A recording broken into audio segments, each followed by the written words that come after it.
Angelisa, welcome to the show. Thank you. I'm excited to join you guys tonight. Obviously, when I do a due diligence engagement, the first thing that we're going to look at and talk about is certainly cash flow. Like when you're pricing out or looking at the health of the business, what are some of the factors that you look at when you want to come up with the accurate pricing for a practice? They're going to take your cash flow less what they're going to pay a doctor, assuming most DSOs, they're not going to have any personal involvement in producing the dentistry. What the bank does when they want to give you the loan and what you do, is that similar, or would you recommend somebody to come hire your services even though the bank is doing that due diligence? Like, is that a benefit to having those accounts and look at those numbers even though the bank is looking at it when they're approving your loan? Present in today's world is AI, as you mentioned with your partner there. AI is also involved in the tax world, whereas nowadays when I do a tax return, I have to put a code on it that says what industry you're in. I did have a client who, I forget whether it was like a consultant fee or a piece of equipment that they bought. Italians are good at two things: making a good pizza and a pasta, and you guys good at keeping the track of the money. So each business has their own thing, so I'm just going to leave it at that. All right. Welcome to Dentman, a podcast where we break down the business side of dentistry and everything else about dentistry and some other subjects. So today's guest is Angelisa Cataldo, CPA, president of Transcend Dental CFO Services, where she helps with dental professionals master financial strategy, tax planning, and business growth. So, Angelisa, welcome to the show. Thank you. I'm excited to join you guys tonight. Awesome. If you want to, before we jump into questions, just give us a quick 30-second, minute long about who you are, what you do, and your why. Let's start from there. Yeah, absolutely. So I am a CPA, as you mentioned. I started in the industry back in 2011, right out of college, joined my family's firm, which was also a CPA firm specializing in dentistry. I have been working with dentists in all facets of their careers, from startups, due diligence for acquisitions, accounting and tax for established practices, to even some transitions and sales. During that time, as of October of 2024, I spun out into my own entity here. Now I have a daughter and a family, just wanted to have a little bit more control over my situation. And that brings me here today. Awesome. Love it. First question I got is about financial pitfalls. Now, in regards to dentistry, what are some of the most common financial mistakes dentists make when running their practice? This is also somewhat of a tangent because the last guest we had in our podcast was talking about embezzlement. So this is kind of in the same space. So you give us your thoughts. I think the really important thing is that I find is that dentists aren't given a business education in dental school. Now, I'm sure there's a lot of people like that is not an unknown or untalked about concept, but the problem is, you come out and then within a couple years, sometimes after 2 years, you're looking to buy or start up your own practice. You buy a practice and you could be stepping into a 7-figure enterprise, within a couple years of graduating from dental school. And there's a lot of things that come with that. And I think that in that financial pitfalls there would be trying to kind of go in blind and not educating yourself, either by surrounding yourself with people that can help you, or by doing some research, or leaning on even colleagues that can help you go through the whole process and understand what you need to know. Because a lot of times not asking the question is the problem. It's not knowing the answer to the question. It's not asking the question, or not even knowing what question exists, what questions should be asked at that point in time. And then, how much assistance that you get in answering those questions or knowing those questions, can depend on the person and how much they want to take the reins themselves, but at least getting some insight into what do I need to know? What do I have to do? And be as prepared as possible kind of coming into the situation. So now, what you're saying that, so now I'm a dentist and I want to buy a practice. So Yeah. you tell us what the magic questions that they should be asking, or what is that for, especially the younger dentists. As you know, like my goal is really with my podcast, I want to educate the younger doctors that come out. So if let's say, I haven't purchased my own practice, I'm actually in the process of doing that. So if I am going in to purchase a practice, if I want to like bring you in as like an accountant to like educate me on like what are some of the key questions that I should be asking, or what are the some questions that some of your clients ask you when they want to buy the practice? Yeah. I think obviously when I do a due diligence engagement, the first thing that we're going to look at and talk about is certainly cash flow. Uh, what cash flow does the business spin off? And a lot of times people are asking, what am I purchasing? What are you purchasing? Is it a patient list? Is it equipment? What is it that you're buying? And what you're buying really, the ultimate value of what you're paying for is the future cash flow. A future career, future cash flow that you're actually purchasing. So obviously, number one question is going to drill down into that cash flow, but that's really what anyone's going to be looking for, your banker or anybody that you surround yourself with. When I do due diligence, I want to take it that step further and say, first of all, is it a fit for you as a clinician? What kind of production is it doing? The level of production? A lot of times, sometimes you're looking at that top line number, and sometimes people are looking for a certain high level of production, things like that. Can you do that level of production? Do you want to do that level of production? I have doctors that want to run multi-million-dollar practices and have associates and have the whole thing. And then I have doctors that really say, but you know what? I'd be really happy working 3 days a week, supporting my family, making enough to support my family and go home. So we have to match up that cash flow with you and your life, and what kind of life you want to live, what kind of practice you want to run. So I take it from cash flow to what you want. And then how big is the facility? Does it support what your goals are? Again, if you want a big practice, is it big enough? Can you grow into it? Are you going to be looking to knock down walls or move within 5 years? So there's a lot of ways.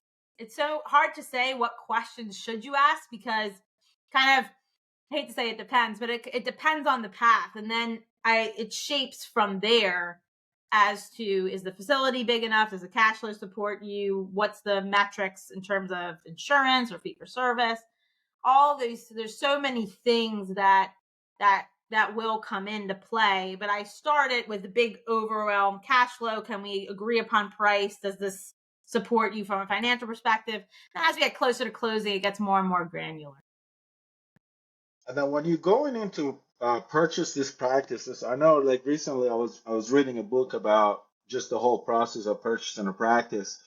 Typically, they said ideally you want to pay 75% of their previous year collection or whatever the case may be. What are some of the, like when you're pricing out or looking at the health of the business, what are some of the factors that you look at when you want to come up with the accurate pricing for a practice? Let's say if a practice is that, is doing $1.2 million, how do you correctly price it so that the buyer is not overpaying for that practice? Because sometimes, as you know, some of the sellers get greedy and ask 100% of what they make. How do you manage that, or how do you like come up with the correct number to make sure that you're not overpaying for a practice? Yeah. Now there is, and when you talk about a revenue metric, I'll kind of be the first one to say that revenue metrics I don't put a lot of weight on, because you can have two practices grossing $1 million. One, the doctor's bringing home $450,000 a year. The other one, the doctor's bringing home $150,000 a year. They're certainly not worth the same amount. So those revenue metrics, I think, they can certainly be a guide, where practices obviously will generally sell within 70. And now really we are getting to 100% of growth in some markets, just because there's not a ton of inventory. So I don't like to use the revenue metrics, but certainly it's an idea. Where you're falling lower on the line is going to be a heavy insurance practice, something with a lot of overhead issues or mismanagement. Obviously, you're going to end up lower on that percentage of revenue pool, whereas your fee for service practices, well-run practices are going to fall on the higher end. But again, what I always do is it's got to come back to cash flow, and that cash flow that you're going to make after debt service, does that support the price? That's really what we're looking at. And so while the revenue is certainly a consideration in some ways, it's definitely not what determines the value in my perspective. The cash flow leads the conversation, because again, there are practices that gross. I have practices that gross 800,000 that could cash flow more than some practices grossing 1.5 million because of the way it's run.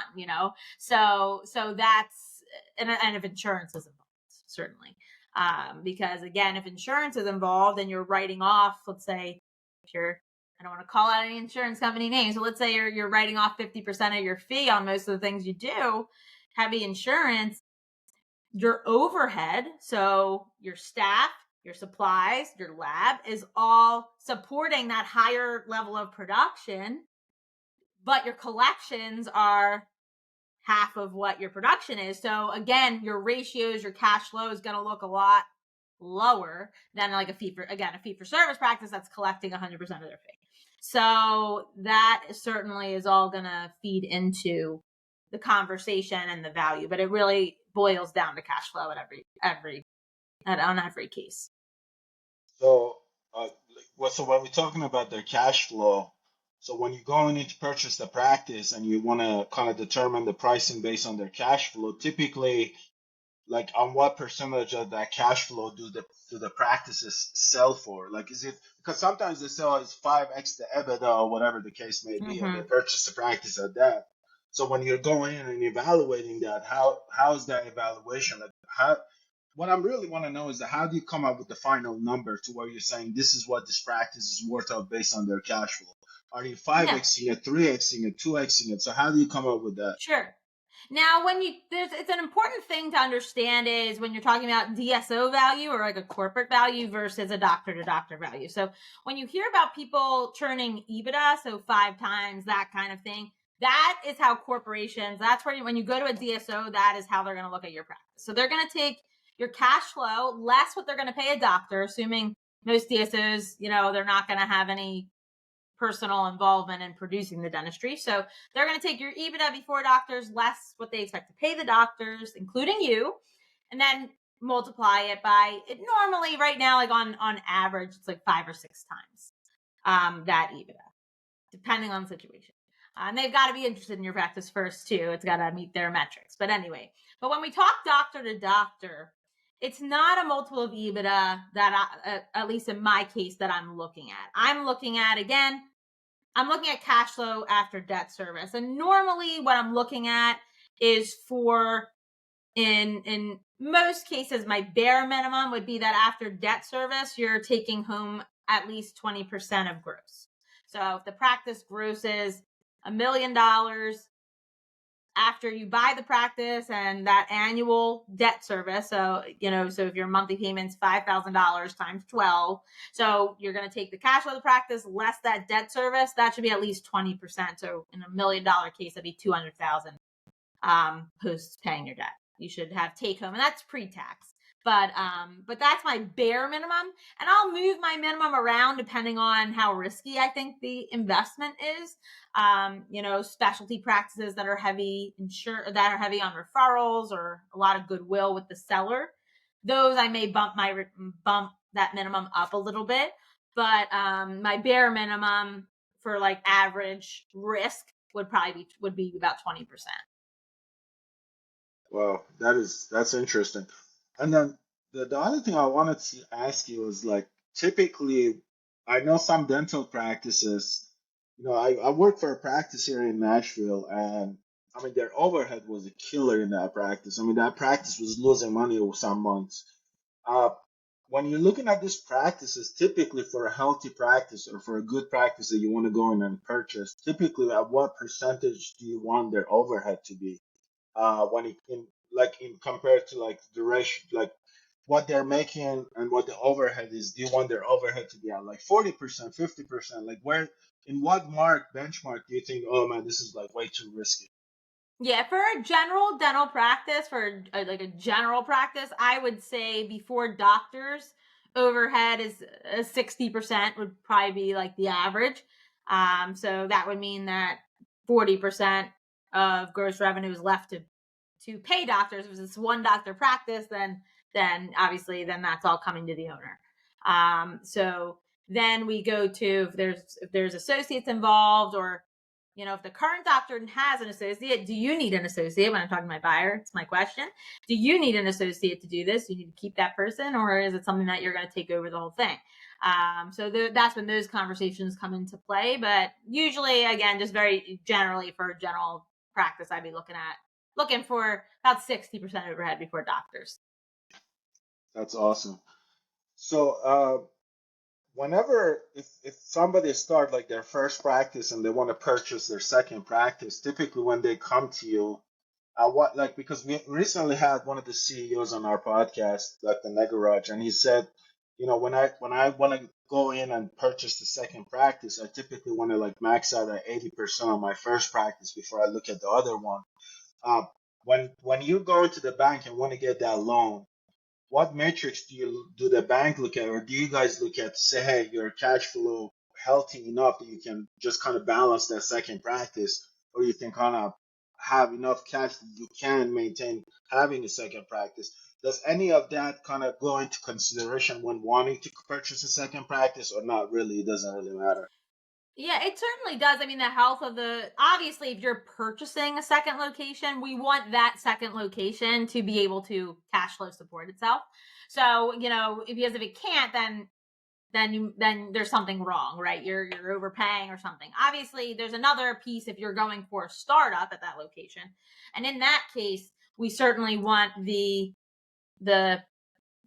original location to produce a level of cash flow that's sufficient to cover the debt and the overhead on the new location, while still having a plan for the owner to make sure that they can take care of what they need to take care of at home too. So we've got to think about all of those things, and we certainly will talk about projecting how quickly that startup location is going to ideally take care of itself, or at least cover its own overhead. But we certainly need to plan for that. There's going to be a period of it needing support from the primary location and how that's going to work. Or maybe you can get working capital depending on how much debt is available to you, or from the bank. That's But it's awesome. definitely. But the one thing I will say is that's a common thing that I see across the businesses that I've worked with over these years is, bigger is not always better. A lot of times, like, okay, the natural, my main location is doing so good, like I'm just gonna open a second one, it's gonna be equally good, and I'm just gonna be rolling in the dough, right? That does not happen all the time. Bigger is not always better. Opening a second location and running two locations as a one person, it can be very difficult, and it can be difficult to duplicate. So you really want to master the processes at your first location so that you can kind of copy paste them to the new location.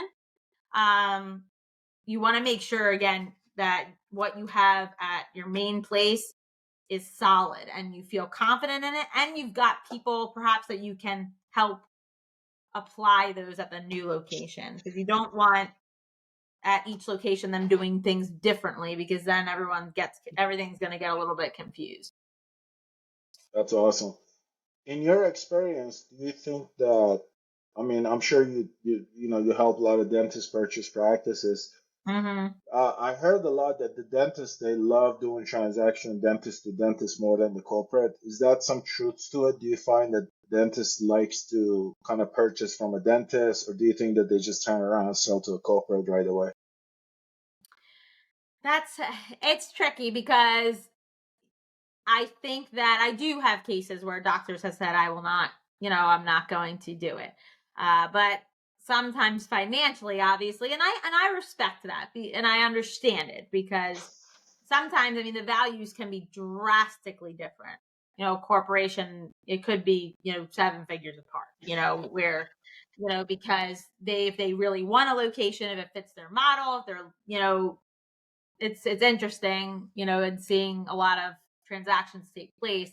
If they want something and if it's their model, then they're going to be willing to pay a nice premium on that, and it's something that a buyer doctor really can't match. It wouldn't make financial sense for doctor to doctor. It just wouldn't. So in that case, sometimes the seller is inclined to go in that direction just because financially it's a significant difference. So, and I understand that they don't want to ignore that, but so what we are seeing in the market right now, and that's when you had talked earlier about the percentage of revenue. Honestly, when I'm looking at practices, I'm kind of rarely seeing them at 75, 80% now. We're seeing them high 80s, 90s% of gross revenue, the good ones, I should say, quote unquote good. But because the corporate, the cream of the crop, a lot of them are getting swept into corporate, which is creating a bit of an inventory issue. I always tell buyers when I talk to them now, I'm like, we're in the housing market of like 2021 right now. In dentistry to some degree. If there's a good one out there, people are, I had one client where I was like, okay, we've got to get the LOI over today, and we're not full, I'm not even questioning the price they've got on it if you want it. Because I actually had multiple people calling me about due diligence on the same practice within the same day. But I obviously, the first person was the one that I took on, the first person I talked to, and she did end up getting it. But I was like, we got to get that LOI over right now. And we're not, I felt like my real estate agent, I bought my house in 2022, and that's kind of what it was like. It's like, if you like it, you better get on it and don't cause issues over the blinds. Just get in there and get your foot in the door if you want it. So that is really driving, it's creating a shortage of inventory, which is kind of driving those prices up, which is why we're seeing them creep, in my opinion. We're seeing them creep up just because some people aren't built. Startup is not for the weak of heart. It's definitely it's an undertaking, and it's something that not all people want to do or are built for, or just not for them. So if that's the case, then we've got to look for something to come up on the market that you can work with. Nothing's going to be perfect, but if it is something that's a good deal, then it's going to get a lot of eyes on it. That's amazing. 100%. 100%. All right, just I've got one question which kind of is a little different. But before we go on, I want to just do a quick shout out in terms of our sponsor. This particular episode is brought to you by Allo AI, the AI receptionist for dental offices. In service, we offer services in 23 different languages, 0 hold times, no voicemails, and direct appointments on the practice management system. So I understand that piques some of your curiosity of our audience. So if you're ready to take the plunge, reach out to alloai.ca. There's a little book a call at the top right corner. There's also a link in the description, no problem, and then like and subscribe and all that stuff. But back to our regularly scheduled broadcast. Now, what's the ideal financial strategy for those dentists that are preparing for retirement from your perspective, Angelisa? Yeah, so preparing for retirement. So number one, obviously, is there's really never too early to look at the practice and make sure that it looks good. If you're, again, taking it back to the real estate example, just because I think it's relatable to most people, obviously as you're leading up to selling your house, you're going to make sure you clean it up, make the minor repairs that are there, all those things. So when translating that to a dental practice, we want to, first of all, make sure our financials are clean. If you are not the type to invest in accounting, or you haven't paid much attention to it and it's a disaster, it's about time to get on that. And also that includes the dental software. If you're not splitting hygiene out on your production, it makes sense to do that because it answers a lot of questions. What I tell people a lot is you have to think about the relationship of risk and value. Again, it's something a lot of times people talk about a very high level in economics, but it applies here too. Again, you're running a business. When I'm looking at a financial statement for a practice and I can't explain certain things that are on it because the seller has been very unorganized, like let's say that they just, they have an American Express bill and they just put all of it to dental supplies, right? For years. And it all goes to dental supplies and God knows what's in it. And, and then you end up with a, huge dental supplies account. And then I question it and they say, oh, half of that's for my house. I can't take your word for that, right?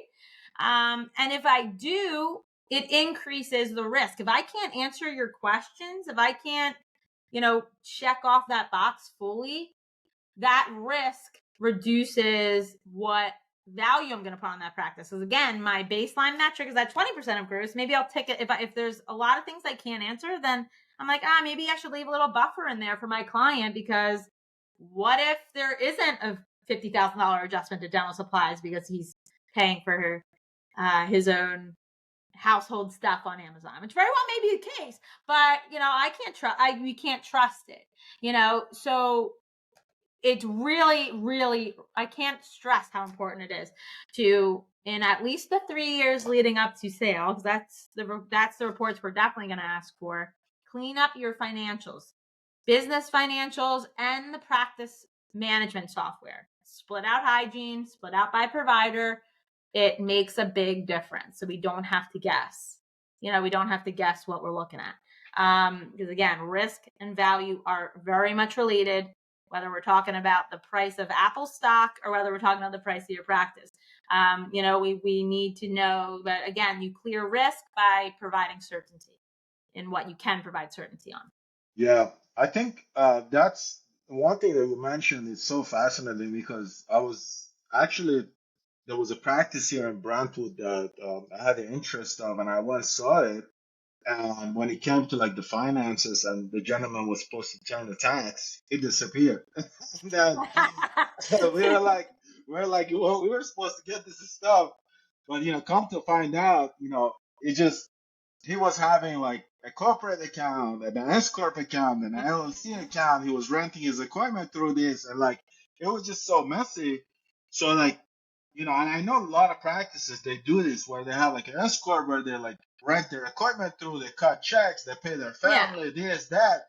When it comes to buying those kind of practices, I feel like it's got to be a challenge. So how do you really go through that when you're doing your due diligence to make sure that, it's truly what the number is, what it is? I mean, from your end or in your experience, if you ever run into that, like how do you really figure that out? Or how do you go back and say, hey, really, we need to figure out what's going on in that case? Like, what is Yeah. your kind of like your tactic when it comes to that kind of thing? Sure. I mean, there's certain things that most practices I'm going to see and that I'm used to seeing. I'm not saying by any means that we don't do things that we do for tax savings, like family on payroll, things like that. It's really just making sure that the record keeping is very clear, so we can say, okay, so I can ask for, your general ledger, which is a report from most practices I see are on QuickBooks, something like that.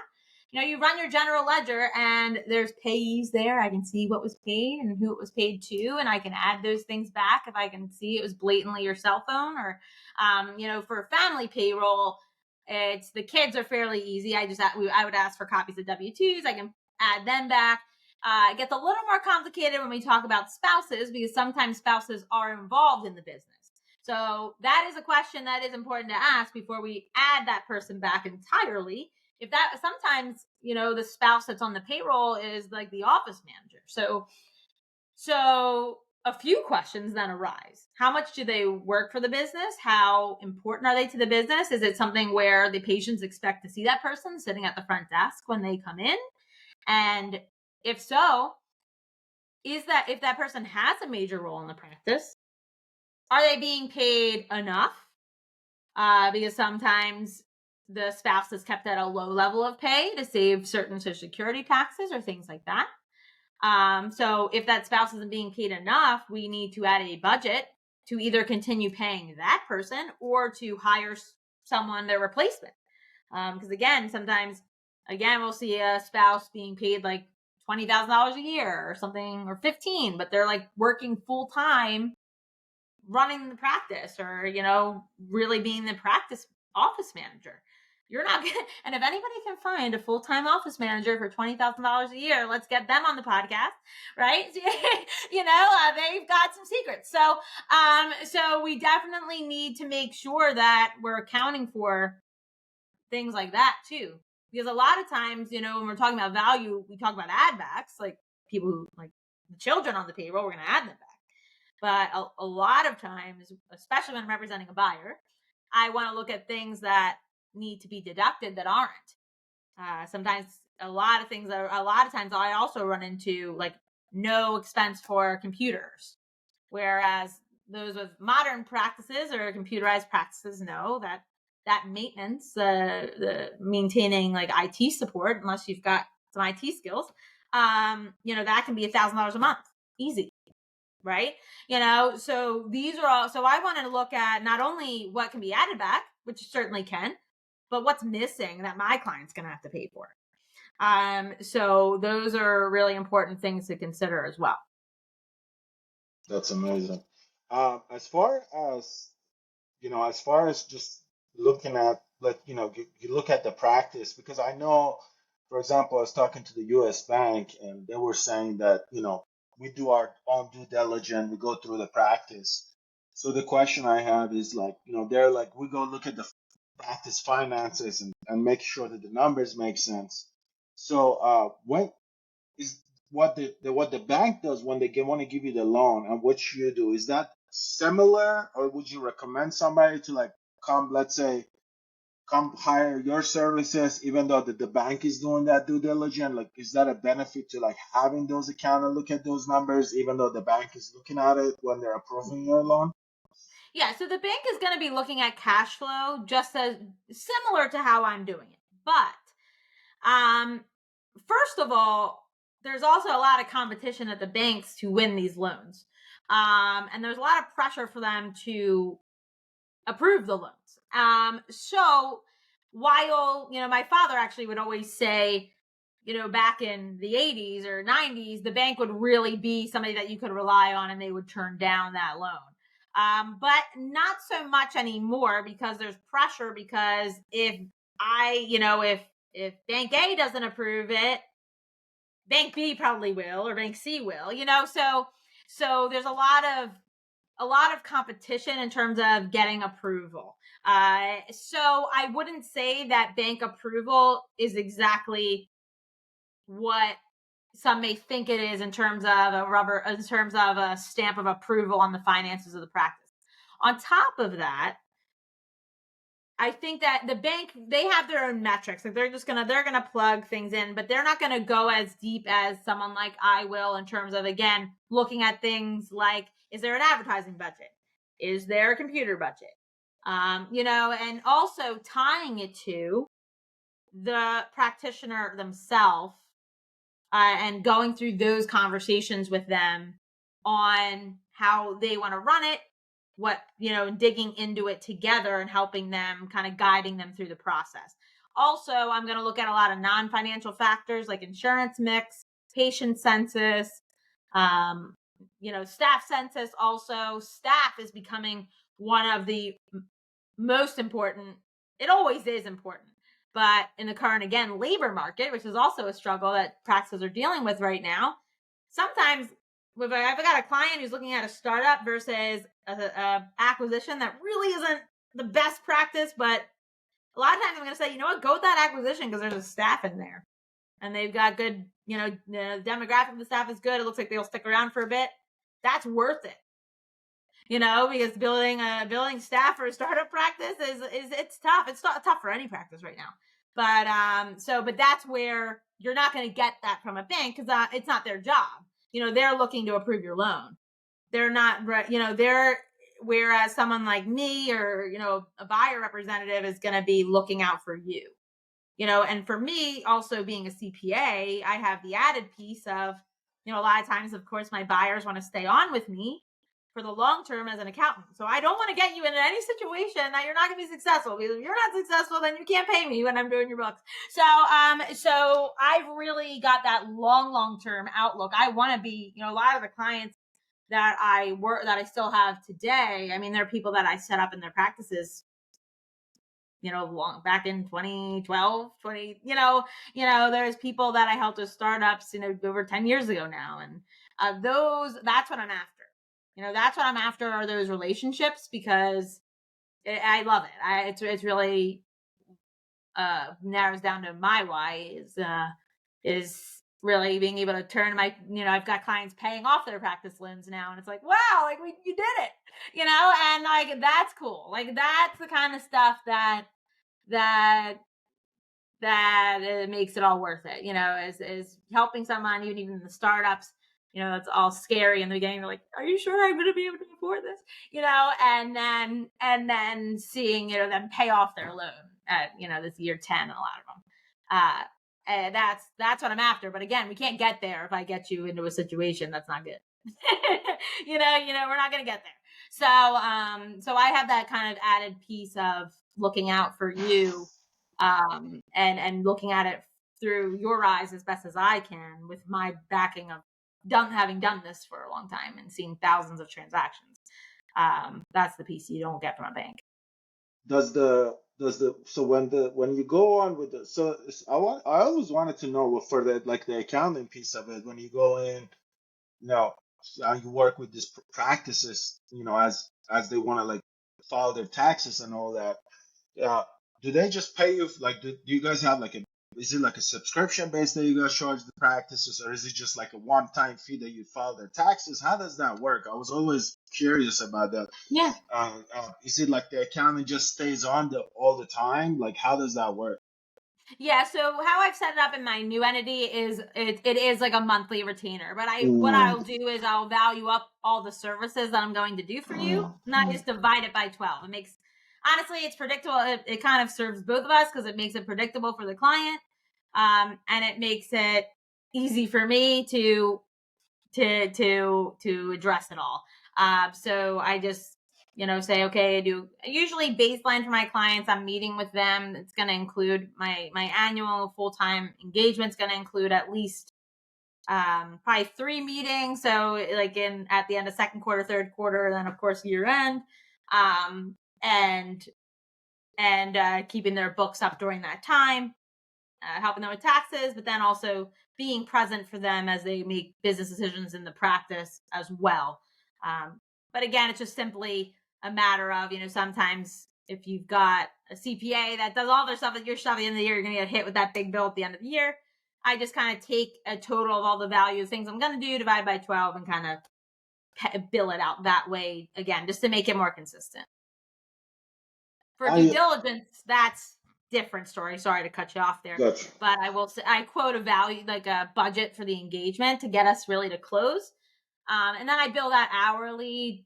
So, just because we might get a couple hours of my time into it, and you just say, that's a no-go. I can't deal with that issue. And we bet, and it's over. So I quote a budget for the project, but then how much you actually spend with me depends on whether we go the whole way or not. Oh, I see. And then you help along the way, kind of like wash some of the money, right? Yeah. We also have laundry service. You did mention, I am Italian, but no. Along the way, it's really, I just want to be that, I'll be the Angelisa on your shoulder, in that, when you're wanting to purchase a piece of equipment, do we finance it? Do we pay cash? Just that oversight, those questions. Again, practice ownership is lonely.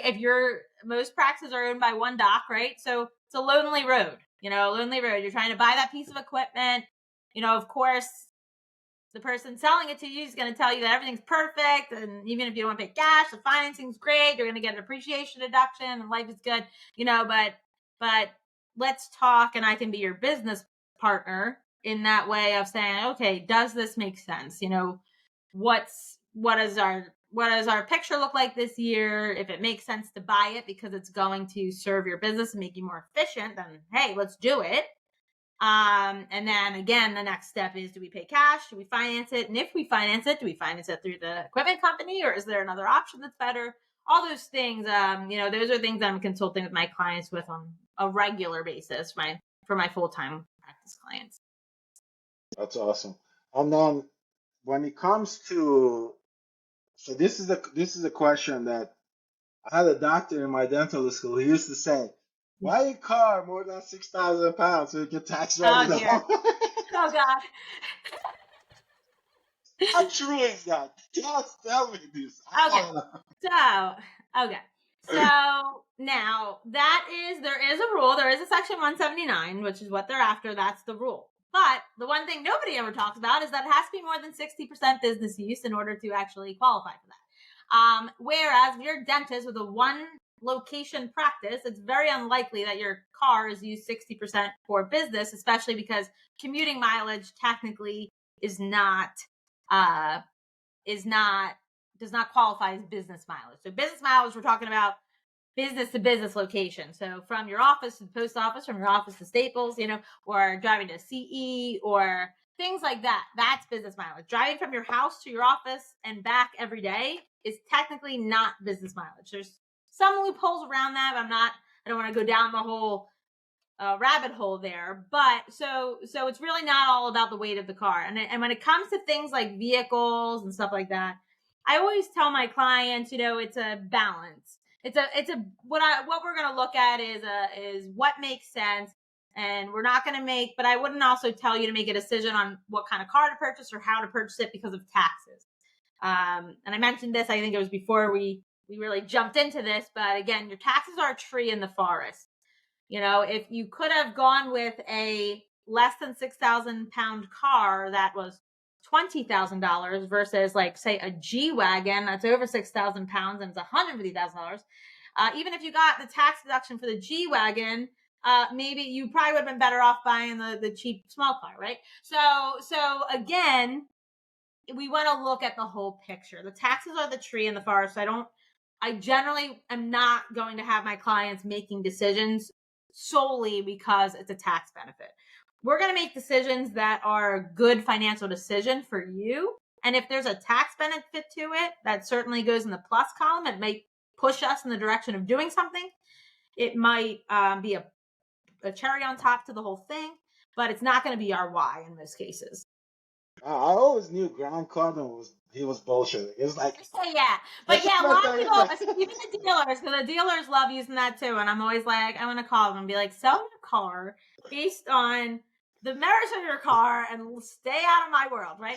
So, No, because I so was watching this podcast. Grant Cardone was like, December 30th, I bought this jet, and yeah, I just right. 100%. I'm like, you didn't even take one flight, and you just write it up. Yeah, no, it's and the thing is that, am I like gonna quote tax law to my clients and hold them, to the letter? No. No, but we have to do things within reason, within the bounds of what the IRS tells us, and within reason. We're going to do things to be tax efficient, of course. And I'm gonna help my clients kind of ride that line and know, and give them guidance. Because the one other thing that is common or more present in today's world is AI, as you mentioned with your partner there. AI is also involved in the tax world, whereas, nowadays when I do a tax return, I have to put a code on it that says what industry you're in. And the IRS is no doubt using AI and technology to scan those returns, and they have metrics as to what's normal. What's normal for a dental practice to deduct, and what's not normal for a dental practice to deduct. We actually had a client who got a letter audit, which, again, these letters are being just automatically spit out. No, there's no human at the IRS that is writing these letters. Just spit out by the computer because, your credit cards report credit card collections on what's called a 1099K. The IRS looked up this client and said, your credit card transactions are higher as a percentage of gross revenue than normal for a dental office. Which the inference is you're collecting cash and you're not reporting it.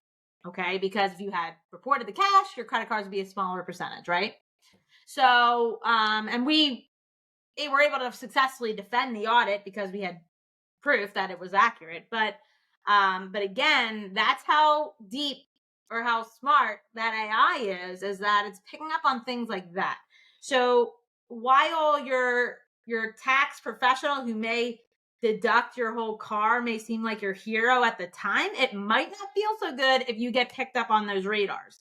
Because once they find you doing something that's way over the line, they're going to come after it all. Then the kids, the model children are also at risk.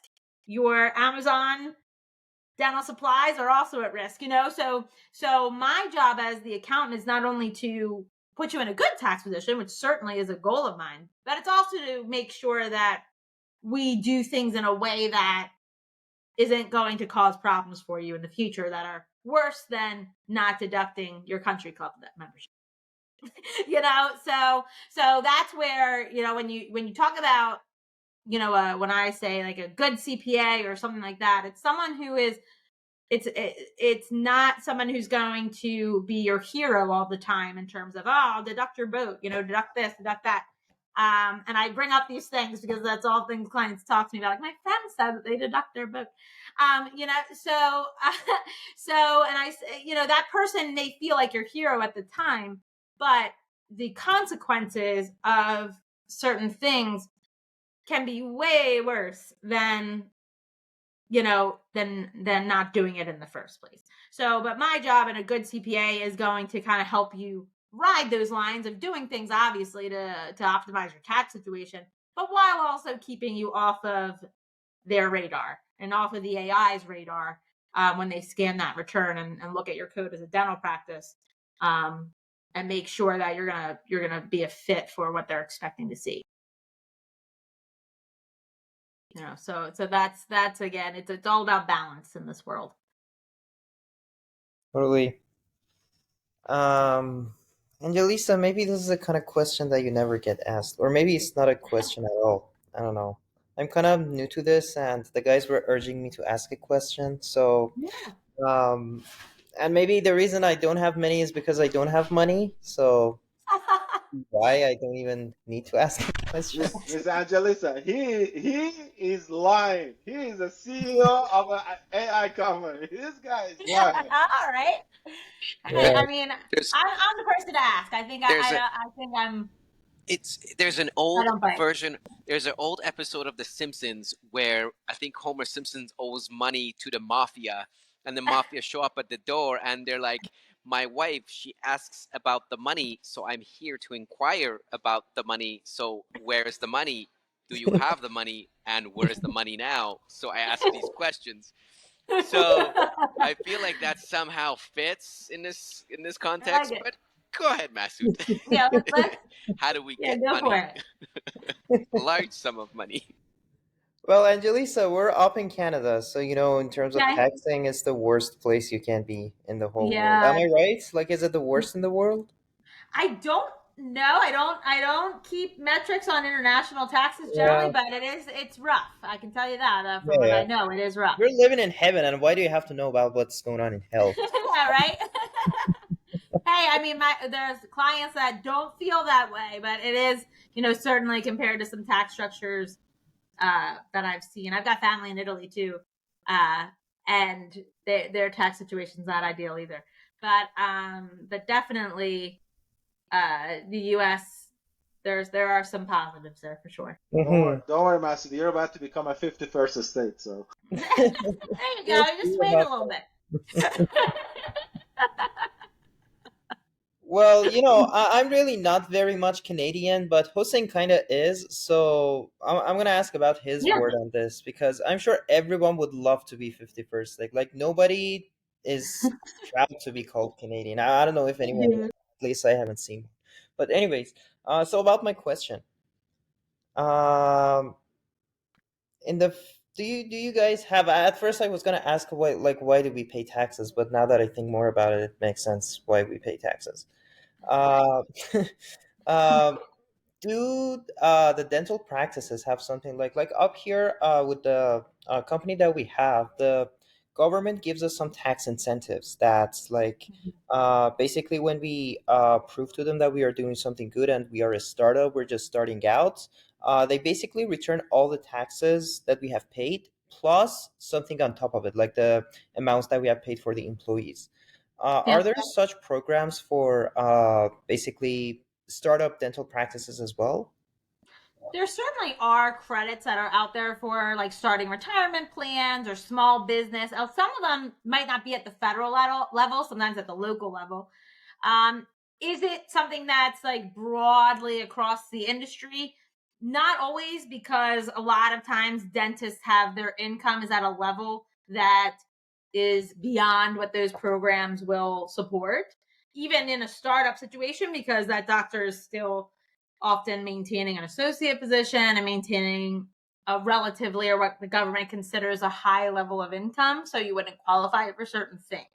That being said, the big thing that a startup business is going to get a tax benefit from is just the fact of buying equipment and investing in business assets. You can depreciate them. So depreciation is a deduction that you get for the value of that equipment. And so there are laws like Section 179, which you mentioned for the car, but it allows you that even if that equipment is financed, you can deduct that full cost up front.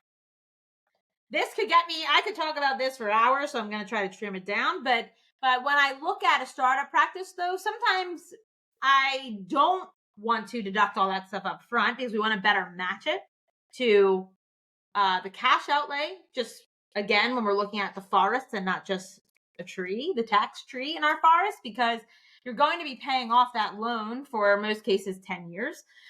So if we deduct all of the principal of that loan, which are the business assets you bought with it, in year one, you are still paying off that loan in year 5, 6, 7, 8, 9, 10. And a lot of times clients in those years, they come to me and they say, Angelisa, you're telling me I made all this money and my taxable income is this and I don't feel it. And where is it? It's the principal that you're paying on your loan that you deducted years ago.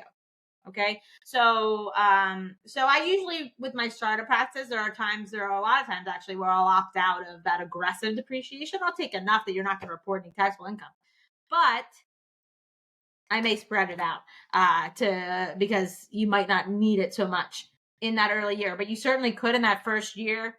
I do have clients where they have like maybe a 1099 associate position, and that income gets meshed in with the startup business, and we basically wipe it out with that deduction. And the client basically has basically no tax or a refund of, if they have any W-2 withholding, get a refund of that in that first year. Certainly can boost the cash flow. The one other thing that I will add there is to watch is I did have a client who, I forget whether it was like a consultant fee or a piece of equipment that they bought, and whoever they purchased it from had told them like, hey, our fee is $100,000 just hypothetically, but in year one you are going to deduct it and you are going to save 25%, so you're going to get a $25,000 federal refund in year one. So I do the client's tax return. They have a loss in the business, including, deduction of whatever it was, equipment or something, or some kind of fee. We deduct the fee. The client never had a W-2 job in that year. They just worked as a 1099 associate. And that was it. There was no income tax withholding. So they had no tax that year because there was a loss, but there was no refund because they didn't pay anything. It's a refund. So the client calls me and goes, well, this person told me I was going to get $25,000 back this year because I deducted their fee. And I was like, you didn't pay it. It's a refund. It's a refund. If you didn't pay anything, like, yeah, you owe no tax this year. You're not going to pay anything, but you're not getting anything back because there's nothing to give because there's nothing in there. So Canada might give you, it's not a refund. If it's a credit, it's not a refund. But in the US, we're working a lot of times off a refund. So you might not pay any tax, but just keep an eye on, it certainly is a real thing that if you've got taxable income and we have a deduction, you are going to have a tax benefit there. But make sure you talk to your own personal accountant as a person who knows your situation before you rely on it, because again, they're going to use some hypothetical figures there. And if you've got nothing to give back, there's nothing to give back. That's awesome. Angela, the one thing I wanted to ask you was, so when the dentists graduate dental school, they come out. As you know, we all come out with like high student loans. Is that a benefit? Like, for example, I work as a W-2 right now. So are there sort of benefits for me to have my student loans? Can I like write off something from my student loans on my W-2? If I'm a practice owner, does that the student loan benefits me in any way? That's a big topic in our industry, the Yeah, student loan. I wish. Is that any benefit? I just want to know, is that any No. nothing? Okay. Yeah, unfortunately, no. Mm. Unfortunately, no. Well, it depends on your income level, but in most cases, a dentist is gonna, at least after the residency year, maybe the residency year, you can get some deduction for student loan interest. But even then, the student loan interest deduction is capped at $2,500, which most people most practice owners are paying way more than $2,500 a year in student loan interest. And if I wanted to go off on my own agendas here, I would say that would be a big part of student loan reform, is letting people deduct the interest on their student loans. But especially doctors who have a lot of it, and really there's no tax benefit there. So when I do talk to my clients about their financial situation and we look at debt, student loans are usually somewhat high on my agenda for payoff. Once we get to that point, we're looking at debt to pay off, just because there's no tax benefit there. And you're not deducting really any of that. There's no practice owner, W-2, 1099, no one. That's not, it's a hard line on the IRS, a hard no. I see. Are the practice owner paying themselves out of the business like a W-2 employee, or how do they pay themselves? That depends on the entity structure. So I would say the majority of practices that I work with end up with an S corporation tax structure. In that case, yes, you would get a W-2 from the practice, but you would also take shareholder distributions. It's going to be a combination of the two. If you don't have an an S corporation election, then no, you won't have W-2 payroll. You would take draws from the practice and pay tax estimates. On that. So no actual W-2 withholding. And then C corporation is also a structure, but not recommended. So in that case, you would only get W-2, but it's not recommended for a lot of reasons. So it's generally not something that I'll see in dental practices. Do the practice owner get any depreciation on the real estate if they purchase the real estate, or like the rent do they pay? Do they like write that off? Because I know some owners that buy the building for like whatever 500,000 or whatever. Are they able to tax write off that building when they're purchasing it, or? Yeah, so the building would absolutely be depreciated. So a lot of times, so most of the time, they're not going to actually buy the building through the practice entity. There'll be a real estate entity, then the practice pays rent to the real estate entity. And then depreciation is taken at that level. So in an S corporation structure, let's say that the practice pays $30,000 a year in rent, just hypothetically, $10,000 a year in depreciation, which is non-cash. So it's just a straight up deduction that you're going to get every year off that 30. So I'm automatically taking it to 20, and then that will obviously offset taxable income. With an S corp structure, there's no real difference in tax rate that you're going to pay on the business income versus the rental income. With without an S corporation, if you've got what's called a Schedule C, or it's like a sole proprietor type structure, you would save self-employment tax on the rental portion of the income. So in that case, a high rent is going to serve someone in that situation in a lot of cases. So it depends on the underlying entity structure, but in all cases, absolutely, you're going to depreciate that property. It's not going to be an accelerated depreciation. Like, you're not going to deduct $500 building in one shot. There is something called cost segregation that you can do to accelerate some portion of the building, but there's really no case where you're going to deduct the whole thing up front. But we can optimize it with something like cost segregation if it makes sense in the scenario. And then final question, we'll let you go, I promise. Sorry, I'm a talker, so I. Hey, I so love it, I'm man. I don't mind. We can discharged. sit here and talk all day. I don't mind it. For private practices, like just one practice, typically, what type of entity do you want them to go? Is it like an LLC, S corp? Like, which route do you like to go when it comes to that? Most of the time, it's going to be an LLC, just because they're relatively inexpensive to form and also to maintain from an administrative perspective. Whereas if you form a corporation in most states, you have to have meeting minutes and like documentation. It's a little bit more formal and expensive to maintain. So a lot of times we go LLC, and then we can elect as corporation tax status. And that's always a big question my clients have. Like, they're still legally an LLC, but they're just taxed as an S corporation. That's awesome. That's awesome.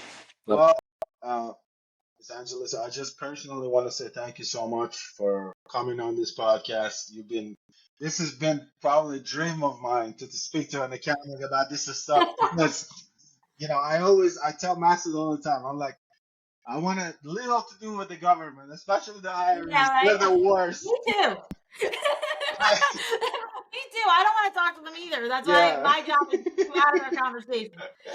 Yeah, it's one of these things where like I was poor and I was making nothing, and the IRS audited me one time. It was the biggest Oh pain no. in my butt. I was Yeah, like, that is not. We do not want that to happen. That is yeah, number I one goal know. there. That's why, like, when I became a dentist, I was like, man, I just hope I never have to deal with them. Yes. Yeah. So that's how you surround yourself with people that are going to keep you in a reasonable path. You should be good. Well, yeah. That's what I'm after, is really to put my clients in a good situation overall financially, and so they can focus on their life and live a good life, and let the finances happen as they come. Well, we'll definitely. Well, as you know, you found yourself a client. I'll be the client, so no worries. Yeah.